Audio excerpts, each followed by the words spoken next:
നമ്മൾ വിചാരിക്കുകയാണ് മാനസിക സമ്മർദ്ദം എന്ന് പറഞ്ഞാൽ അത് മനസ്സിനുള്ളിലൊരു പ്രശ്നമാണ്.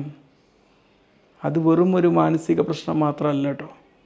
ദീർഘകാലാടിസ്ഥാനത്തിൽ നമ്മൾ സമ്മർദ്ദങ്ങൾ നിൽക്കുകയാണെങ്കിൽ അത് നമ്മുടെ ശരീരത്തിൻ്റെ ആരോഗ്യത്തെയും പതുക്കെ പതുക്കെ നശിപ്പിക്കുന്നുള്ളതാണ്.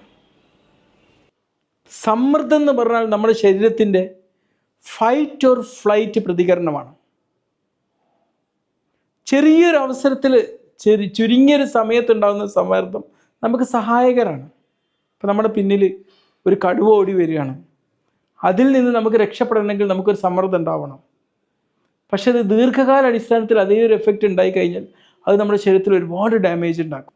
ഇങ്ങനത്തെ ഒരു സമ്മർദ്ദത്തിൻ്റെ ഒരു അവസ്ഥ കുറേ കാലം നീണ്ടു നിൽക്കുകയാണെങ്കിൽ അത് നമ്മൾ രക്തസമ്മർദ്ദം കൂട്ടും, നമ്മുടെ പ്രമേഹത്തിൻ്റെ നിയന്ത്രണം താറുമാറാകും, വയറിൽ ഒരുപാട് ഗ്യാസ്ട്രിക് പ്രശ്നങ്ങളുണ്ടാവും, തലവേദന ഉണ്ടാക്കും, ശാരീരിക വേദന ഉണ്ടാക്കും, ഉറക്കക്കുറവുണ്ടാവും, നമ്മളുടെ പ്രതിരോധശേഷി കുറയാൻ കാരണമാവും, ഒരുപാട് ഉത്കണ്ഠയും വിഷാദങ്ങളൊക്കെ ഉണ്ടാക്കുന്നൊരവസ്ഥ ഉണ്ടാവും.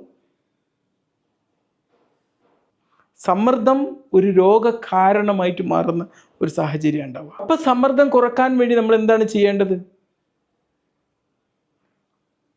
നല്ല ആഴത്തിലുള്ള ഒരുപാട് ശ്വാസ വ്യായാമങ്ങൾ ചെയ്യുക എന്നുള്ളതാണ്. ദിവസം ഒരു 30 മിനിറ്റെങ്കിലും നടക്കുക എന്നുള്ളതാണ്. 7 മുതൽ 8 മണിക്കൂർ വരെ ഉറങ്ങുക എന്നുള്ളതാണ്.